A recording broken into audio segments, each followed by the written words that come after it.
My brother used to sit me up on a chair, this ugly greenish yellow chair from like the 70s or something along those lines, and he would read Spider-Man comic books to me. So that was my introduction to reading Iron Man comics, Daredevil comics as well.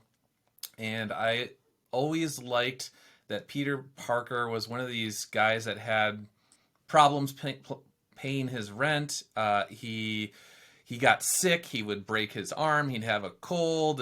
All these sorts of things. He would have dirty laundry, and then his costume would get stinky, but he would still have to fight. And he'd come out of the sewer. So he had all these problems, but he was always trying to do the right thing in any given situation, even if it meant that it was going to cause problems with other people who would not understand the full scope of what he was trying to do. So very early on, I always thought that was kind of cool because you had all these other superheroes, particularly like the DC superheroes, Superman, who I came to enjoy as I got older for various reasons, but they were just very almost sort of, godlike or something like some mythological sort of heroes. But Peter Parker was someone who you could relate to. He was like a wiry guy, and I was always kind of thin, and he was fast and agile.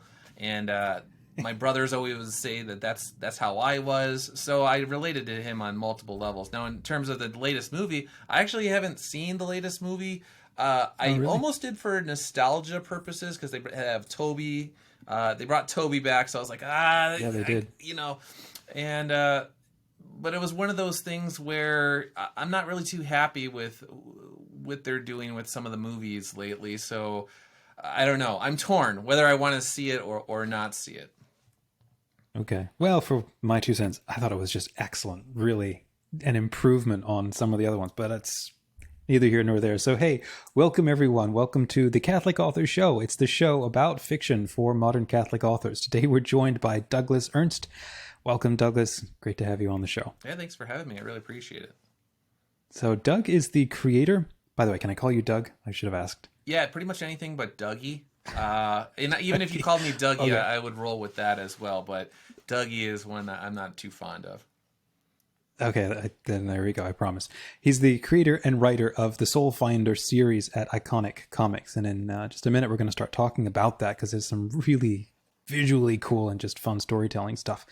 About this show, we're all about talking creed, craft, and co-creation rooted in grit, grace, gods, and dragons. I'm your host, Dominic. I'm the novel lover, all-around creative founder of Catholic Author. We're here to inspire your faith and your fiction. Okay, Doug, before talking about Soulfinder, what is your backstory? What's your origin story? So I grew up just outside Chicago, the northwest suburbs. My mom was an elementary school teacher. My dad made boiler controls. And after high school, I grew up. I loved creative writing as a kid. When I was in middle school, they would ship me to the high school for some sort of creative writing program. They picked a couple kids that they thought might be into that. And so once a week I would go to the high school and learn about creative writing, come back. In high school I continued with that. And then I got to go to the middle schools and help younger kids. Anyway, after high school, went into the military for a few years, was overseas in Germany and Macedonia, came back. Wow. Then I went to a community college for a couple of years because college was really expensive, more expensive than I thought it was going to be. And then I transferred to the University of Southern California. Then I ping-ponged onto the other side. I went to American University in Washington, D.C. I ended up getting involved in nonprofit organizations. I worked at a newspaper for roughly a decade. But my first love was always creative writing. And so I ended up meeting this artist, Timothy Lim, another colorist named Brett R. Smith, and a host of other talented creative guys. Timothy Lim is a practicing Catholic. We both had a similar idea for what would become Soulfinder, and then it was off to the races from there. That's okay. So why the name? And then what are some of the things that you've been working on? So Soulfinder, when we were initially trying to come up with the idea for Soulfinder, we found out that exorcists at one point in time were actually called soul binders. But then we were looking into the legalities of it with copyright and trademark and all of that. And somebody some obscure, I don't want to say obscure, some indie comic somewhere at some point in time used Soulbinder.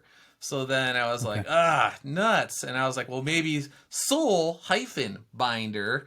And then I was like, no, I don't want to do that. And then I was thinking, well, this particular book is about combat veteran exorcists.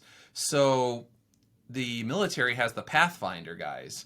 And so I was like, all right, well, I could kind of mix Pathfinder and just mix that together. And then I got Soulfinder.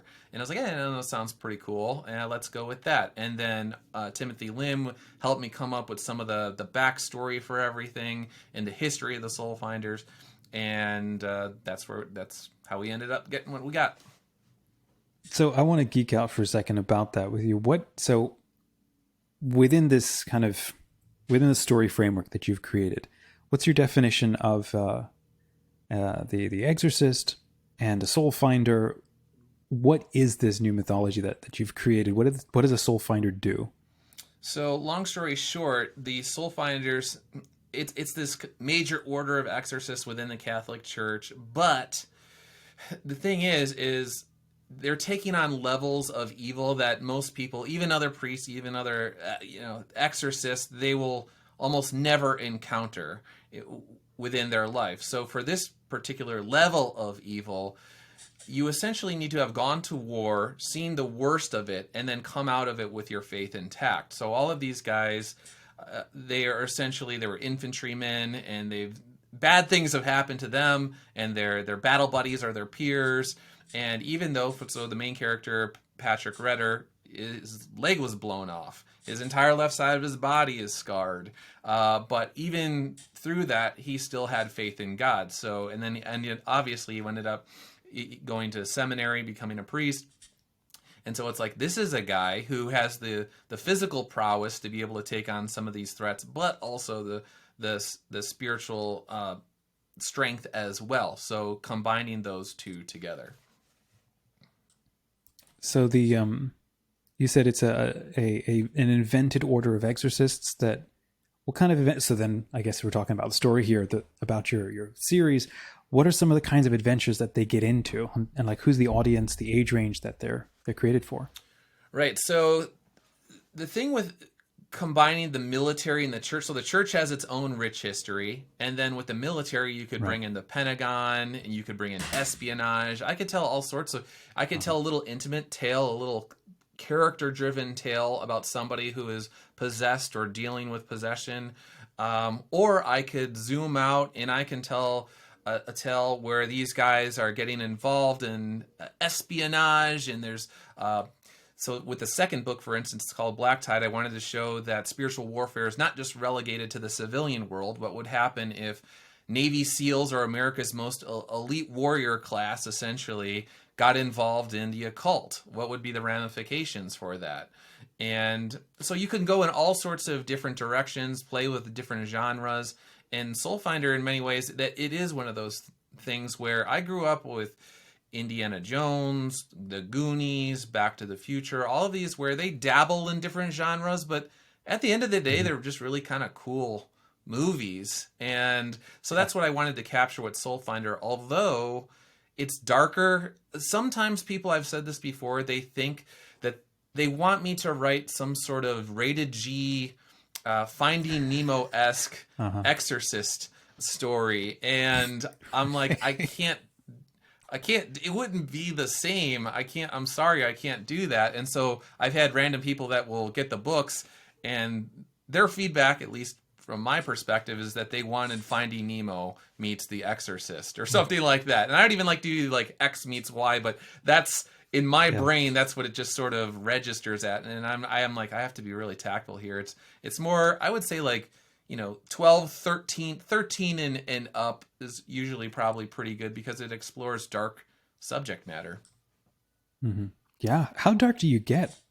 Given that, I mean, this is kind of not PG-13 stuff, but this is almost heading up towards, a level of reality, and a level of seriousness, and then within the story, just having fun with that. Right. But as you're creating these stories, what are, what's the question here? What are some of the guardrails that when you get into being creative with things that we know, especially as Catholics, are extremely real and are realities. But we're taking them, we're fictionalizing them, having a little fun with them to tell a good story, put our characters through some rough times. How do you go about doing that to where you end up with a good story and you don't feel like, or you do feel like you are honoring the sources or the reality of the thing? So one of the issues that I've had in comic books that deal with exorcisms and the occult is typically they don't even have a Catholic priest involved. It's just a guy he's trying to use the occult to battle the occult, which is, as Catholics, we know, like, you're just making the problem worse, man. So I wanted to have an actual Catholic priest there, and I wanted to try and be theologically sound, but I also didn't want to glorify the occult. I didn't want to glorify the idea of demons and what they are. And so I usually will start out with a question. Okay, so what am I trying to explore here with this book? The first book I knew because I was a Catholic creator, and I was going into a realm of readers that aren't necessarily, some of them are agnostic, some of them are atheists. They do not like the church at all, but they're open, if I do it right, to reading the story. So I was like, okay, if I'm going to have these sometimes hardcore atheist people reading the book, they're going to ask tough questions. And so I wanted to address, why do bad things happen to good people? I wanted to address some of these universal questions that are like, so why does God allow U.S. Army veterans to have their bodies blown up in war? And why do little children get leukemia, and all those sorts of things? So that's the question that I wanted to take on right away, and I wanted to beat them to the punch, the critics particularly the faith. And I was like, I'm going to address this right away in the very first issue, and I'm going to try my best to do it where you're like, I'm not Catholic, but good job, you, or something like along those lines. I'm glad you're not shying away from this, because these are the hard questions. No, I think that's great. And like you're saying, even if they don't agree, at the very least, they can still enjoy a good story. Maybe they can start to see how we see the world, or at least the kind of stories that we like to tell about how the world works. I tried to write it in a way where whatever level you want to drill down into it, you're going to walk away and be entertained. So some people, they might just see this priest manifest a squad automatic weapon, and he's battling a giant king cobra, and they're like, oh, well, this is really just a metaphor, demons, everyone's got their personal demons or whatever. But then it's like, okay, well, if you actually are Catholic and you dig down into it, you're like, oh no, this is theologically sound. Oh, these prayers that they're saying are actually deliverance prayers. But I gave the priest prayers for the laity because I didn't want people reading prayers that only a priest has the authority to say and messing around with those sorts of things. So, so that's a level where only a Catholic would really even, who does his homework, would look into it and be like, oh, he's not setting up readers for spiritual failure by giving them Latin prayers that only a priest can say. Yeah. No, that's a smart little way to go. Darn, I forgot the next question I was going to ask. Maybe it'll come back to me. Excuse me. Let me ask the next question then. Growing up, what was one of your favorite legends or your favorite stories that, and maybe you mentioned Spider-Man. Was there a particular Spider-Man story, or was there some other movie or novel that really impacted you growing up and you like to go back to? Yeah, in terms of comic books, I've always said, some people say it's a cop-out when you say, what's your favorite Spider-Man story? But in terms of impact, I would say there's the classic story where he fails to save his girlfriend, Gwen Stacy, as she falls off the bridge and she snaps her neck and the Green Goblin kills her. Because as a kid, I wasn't familiar with death. I did have a grandfather he passed away before I was born, but there wasn't sickness or illness or anything like that in my family. And so I remember as a child that really for the first time sort of reflecting on death and what that meant with that particular tale. There's another Spider-Man comic book. It's actually like a backstory. I think it's called like The Kid Who Collects Spider-Man. And spoiler, Spider-Man goes to see this child in a room, and the kid's got all the newspaper clippings all over about him. And we know that the newspaper is not always kind to him, but the kid he loves Spider-Man. He just wants to meet Spidey. And so the kid is thrilled. And at some point in time, he says, I would like to, can you take off your mask? And so that's a big issue because he's got a secret identity. But Spider-Man, Peter Parker, takes his mask off and he shows the kid who he really is. And he makes the kid's day. Anyway, he leaves. See, I'm going to try not to get emotional just talking about it right now. He leaves, and then you find out that after he's outside basically a hospital, and the kid has leukemia, and he's going to die. So that was like the last wish that Peter Parker gave. He fulfilled that wish for that sick and dying child. So I guess that dovetails or circles back with me saying, like, I wanted to confront those tough questions. Why do kids get sick and get cancer and die and those sorts of things? So it affected me in probably ways subconsciously that I don't even know, that to this day, like, thinking of that story gets me weirdly emotional. Wow. I hear you. I got a bunch of questions I want to come back and ask. And I remember the question I wanted to ask you. It was how to not be preachy. Like you said, I'm digging in and going for the jugular with those tough questions. For those who are, if you're catching this, please, if you're enjoying this kind of conversation, please hit like. It helps more people to see this kind of video, meet Doug and then the kind of work that he's doing. It helps more people find this kind of thing. Like I said, I want to ask you how to not get preachy. And the reason why that's actually a really great question for the community, for Catholic Author, is this quick side note. This interview, it's a preview of the community that we're building in Catholic Author. It's a super friendly, creative community for modern Catholic authors. People like Doug. It's a place for you to give and get feedback, share your insights, your works in progress, and build a network of supportive friends. And then there's a whole lot more, so much going on. Check us out, CatholicAuthor.us. Doug, in dealing with these kinds of story elements that are like you said, there's an inherent, depth, theological depth in them, and you are writing out of very deep convictions in the faith and so on.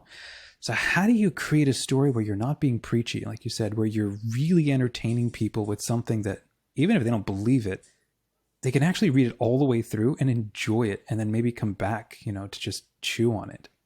Yeah, like I said, I tried to start out with these sort of universal questions that the church obviously addresses those questions. Other faiths do as well. But it's like, okay, I want to tap into something that everybody, doesn't matter who you are, at some point in life, you're going to wrestle with these big questions. What about good and evil, life and death, and free will, and all of these sorts of things. And so then it's like, okay, what would be logical for the character? I don't want to shoehorn my faith and get on my soapbox. I need to try and really understand this character, their whole history inside and out, and what would be the logical thing for them to do in any given situation. Not what I would do, what would they do, and how would they react to these situations? Wow. Because I found, how do I say this? There are certain books out there, they're preaching to the choir. And yes, you need to, it's good to preach to the choir. It's good to have energetic people that are Catholic, but if you're trying to reach people that they've marinated in this soup of moral relativism for their entire life, and they don't know anything about the church, and in fact what they do know is this funhouse mirror version of it that they've seen in movies, Hollywood movies, and on cable news, you have to come at them differently. You can't go from zero to I don't know, saint full or whatever lifestyle. You want to call it is in a switch of, and they're often very resistant. So if they feel like you are trying to twist their arm to get them to believe something, they will immediately reject it and they will recoil from you. And so you need to have a certain level of creative finesse in terms of reaching the people that already agree with you, but then people that are very, very far away from you. But you think if you just hit the right chord, if you touch the child inside them, in their heart there, that they might come a couple degrees closer to you and then start that journey towards God. Yeah. How do you do that? Like, what's your way to start striking that chord to, and I imagine it comes down to obviously a really fun story, but it does also come down to the characters. And I like how you made that point. Not what would be my reaction, but what would be the character's reaction. How do you make your good guys interesting, like your bad guys realistic? How do you make a compelling character that does carry this kind of weight? So for me, there's a scene in the first book, Demon's Match, where the young Patrick Retter, his father has died. He was a cop. He died in the line of duty, and the family's all going to the funeral. He has a tree house, like a lot of us had as kids. And instead of going to the funeral, he hides in the tree house, and his family can't find him, and they got to go to the funeral. And so they leave somebody behind to look for him because they cannot wait any longer. There's the procession of the cops and all of this. And so that affects him. He was a coward. So for me, it's like, okay, well, when was a time in my life when I was a coward? If I'm really being honest with myself, was there a time? Yes. Okay, and now I need to go back to that place when I was 12 or 13 years old. And when I was being honest with myself, I was like, that I was a pure, straight up coward there, and I never want to feel that way again. And find a way to then creatively make a similar situation that other readers might resonate with. So I think a lot of it just has to deal with being honest with yourself about your own foibles and shortcomings, and then also empathy in terms of trying to think of other situations and putting yourself in other people's shoes that maybe, they didn't have the same life experiences you had, but you're trying your hardest to figure out a way to emotionally connect with people. I love that, digging into into your own experiences. I think I've read or heard how actors will do that when they're being called to act out a scene or something. They'll remember a moment that was particularly emotionally resonant, and then they'll draw on that or try to recreate that to get the right vibe. And I think that authors can do the same thing too. And I find that as we get older and we start having more experiences, and maybe we get a little more distance from certain moments in our past, we can actually start to, one, be more objective about them, but then also have a better sense of what actually happened, and then tap into that for creating, putting our characters through the same sorts of things, but knowing what it means or what to do with that. Given that you're creating comic books and working with illustrators and so on, what is your writing process like? How do you start a project and then finish a project and stick with it? What is your writing process like? Yeah, it's sticking with it. I was just having a conversation with my wife about that. I don't like to move on to the next subject until the current book or project is completely done. So with comic books, you have to go through just the pencils phase, then the inking phase, then the color work, then the lettering, then the printing. And at any point in time, one person could derail it all. If somebody has, whether for understandable reasons or just ridiculous reasons, if something happens to their family member is sick, gets pushed back 3 months. Sometimes people are just lazy, and artists can be strange sometimes. But I don't like to move on to the next story if I can avoid it. But basically what I do is, like I said, there's usually some sort of universal question swirling around in my head, something I'm toying with. For whatever reason, it's just on my mind a lot, and I'm like, okay, this is really, I don't want to say obsessing over it, but I'm just like, it's really interesting to me. And then from that, I tried to build off of, okay, well, with the characters that I have, I got a character who's a Vietnam veteran, he's the mentor. What story could I tell involving this Vietnam vet that would capture the essence of this question that I'm struggling with? And so, again, it's just you're building slowly but surely as you toy with these questions. And it's something where, with me, if I have the time, it'll happen over weeks and months. I will just continue to think about it. I'll dream about it. And then I'll be like, okay, what really good books are out there that I have not read that are tied to this particular subject matter? And so I use that as an excuse to do research. So it's like, okay, if there's like a spiritual book that I haven't read I haven't read this particular, Bishop Fulton Sheen book or whatever. I'll go back to Life of Christ or something along those lines, and like let's just read it and use it as an inspiration. And so I don't know. It just sort of starts in this sort of nebulous idea, and then it starts to take shape over time as I continue to chip away and work at it. Are you you're creating comics, right? They're not graphic novels, so they're shorter stories?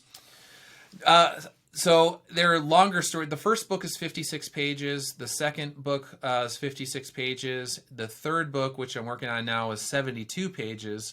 And then it has a 12-page short story called War Cry. So I'm doing both. Nice. I have the graphic novels and then just the shorter ones, and then these in-betweener things. But people like when you say graphic novels. So I don't say I try and do them. The stories have just been... it worked out that way, where they're 56 pages to 72 pages naturally. That seems to be where my mind goes with a self-contained story. Gotcha. And this Soulfinder series is, do you just kind of create each story in a sequence and you're like, okay, that was a great story, and then when you're done, oh, well, here's a new one. Let's see where this goes. Or do you have like a cinematic universe or something where you're like, I know the kind of stories I want to be telling 10 stories out, and I'm chipping away towards them.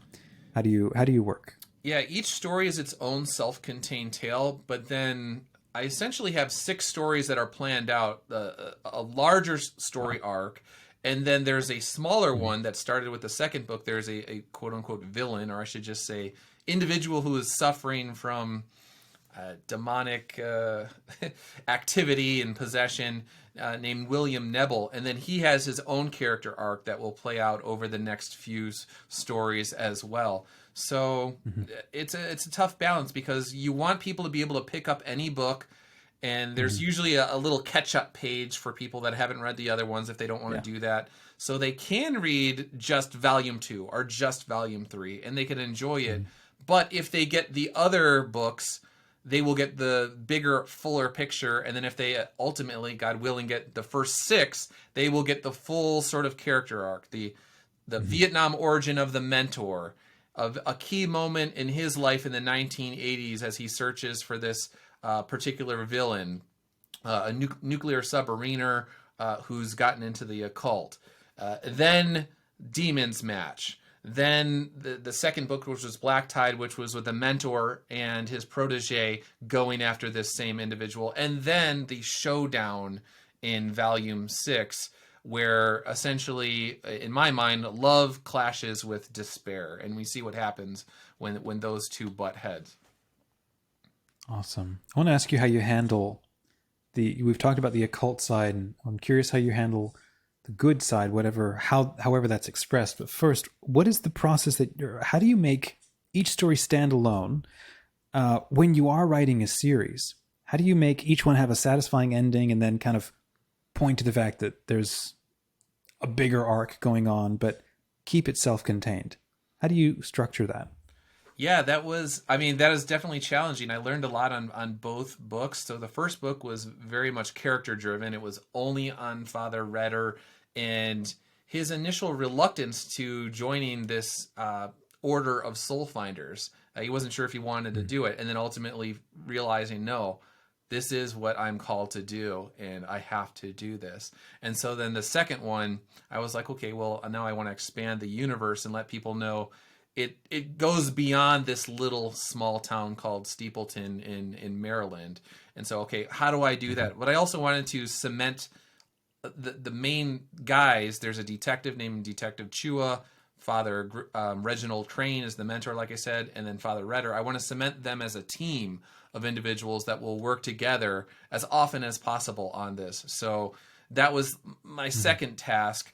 And then I had to come up with a story, like we were talking about, where it is self-contained, but also, there's a little epilogue that leaves it open to the future story. So the priest can do what he can, say his prayers, and hopefully God will alleviate some of the suffering of this person. But if they don't turn away, if this person doesn't go to confession, if this person doesn't actually try and reform his life and reform his will in terms of making it closer to God's will, then he's just going to, the demons are just going to come back again.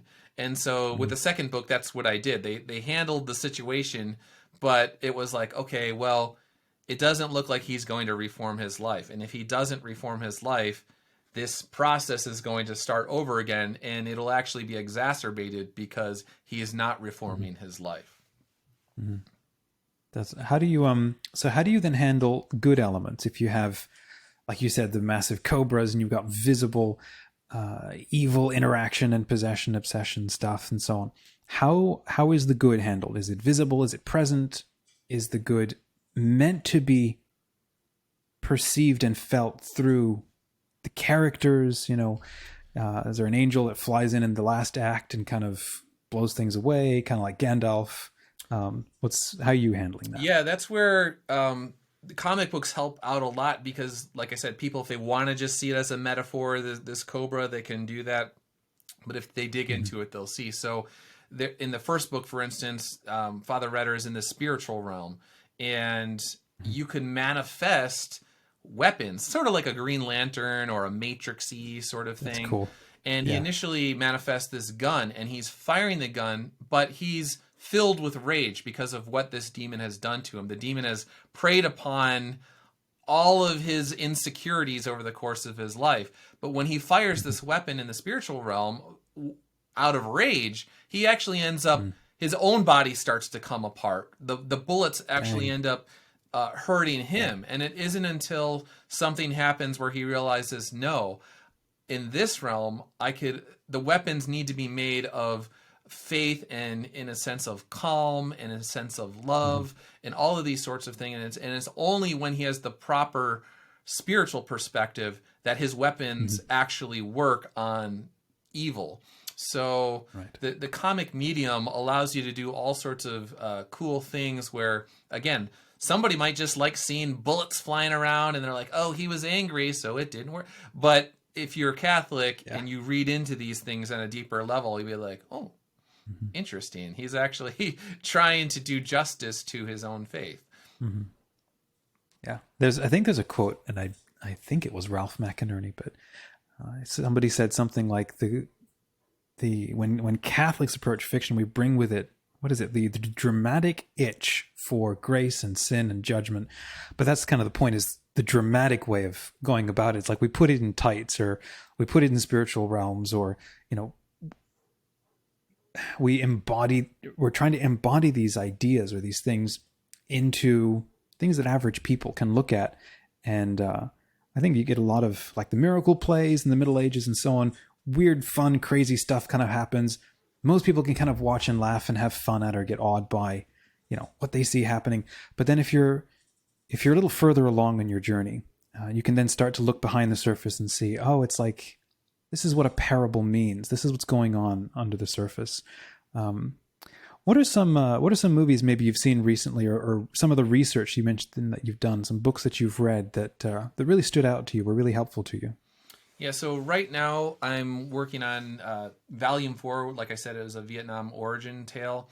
And I didn't know anything, I didn't know very much about the Vietnam tunnel rats. So there's a book I'm reading right now called Rat 6 about one of the guys who was they went and crawled into basically the little catacombs and tried to search out the enemy in Vietnam.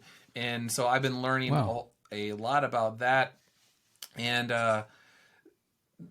each book, I try to pick something spiritual that I haven't read, and then something that's I basically read a lot of, like, nonfiction. So that's where I am right now. In terms of historically, Hostage to the Devil was one that I read for Demon's Match a long time, a few years ago, and that one I liked because it's one of these things where we try to avoid the sort of tropes and the stereotypes of the exorcist sort of films. And I liked that book because people that are not of faith could read that completely on just from a psychological perspective about what's going on. And I liked how it showed that possession is something that happens incrementally over time. almost imperceptible, little lie by little lie by little lie by little lie, and then eventually, fast forward in time, your will is completely aligned with evil. And so in the first book, there's a demonic entity that is essentially like a little slug. And I wanted, that was inspired by Hostage to the Devil, because I wanted to show, and then the people that were affected, their turn towards evil had been occurring since essentially World War II over the course of many, many, many decades. And it came to bad fruition when they were elderly individuals. And so, I don't know. Those are, I guess, two examples of some of the books that I've been reading. Yeah. I read that book almost a decade ago. That's now kind of one of the bedrock pieces of literature that I go back to, or when people are talking about, oh, it's just a psychological, it's like, well, it is as well. It's like there's a very adult show, but it's called Evil on, I think it's Paramount. I don't know if you've seen that, but it very much takes out of what the seriousness of that kind of book. And the show tracks three characters. It's got a seminarian who's in the last year of his studies, and then there's a lapsed Catholic psychologist, and then a Muslim the tech guru, and their job is to go out and investigate potential cases of exorcism and identify if the church needs to get involved or not. And I thought they handled it in a really cool way. And a lot of the challenge that they're battling, kind of like what you're saying there, is all the psychologist just wants to write everything off as just, no, these are, brain patterns and just compulsions that people are sort of dealing with. And the seminarian is like, it is evident that there is, activity going on in here. And the directors were like, we're not going to land either way. We're going to allow both to hold some very serious value and weight in every episode, and kind of leave the door open to both answers. As a Catholic, kind of coming away from that, you get such a serious and such a great sense of how it's not either or, it's both and psychoses and your psychology, and it's not always just beasts or beings appearing to you and overwhelming you. A lot of times it'll be just emerging out of our own issues, our own, unmet trauma work, our own addiction, our own compulsions, our own choices and stuff. As we start to wrap up here, I'm curious, with this kind of topic and so on, and maybe from some of your readers, what's been your thoughts or your advice on how to not get overly fascinated with the occult and all this sort of thing, staying grounded in a healthy faith, having a clear sense that this is real, but then not getting overwhelmed or sucked into it, which is what happens with a lot of people who are fascinated with this sort of thing, And then as a writer, you're kind of delving into this from the inside of your characters, and you're putting them into very real situations, or situations that feel very real to them. How do you stay grounded, Yeah, so for me, when I'm talking to other individuals about this, it's one of those things, because somebody will say like, well, how big into all this are you? And it's like, well, if you're staying in a state of grace, then you really don't need to worry about demons or anything along those lines. So, if you're going to Mass and you're receiving communion, you're going to confession on a regular basis, then ultimately, like, as a practicing Catholic, you're like, whatever, like it doesn't affect me, because I'm constantly turning to Christ and Our Lady to help me, because I know that I can't really help myself. So it's one of these things. It's same thing with people that are obsessed with prophecies and all of this sort of thing. Like, they're interesting to some extent, but ultimately I need to be saying my rosary. It's like, that's what I'm focused on. I'm not. And so when I'm having conversations like this is the sort of thing that I would say. But in terms of the actual stories, I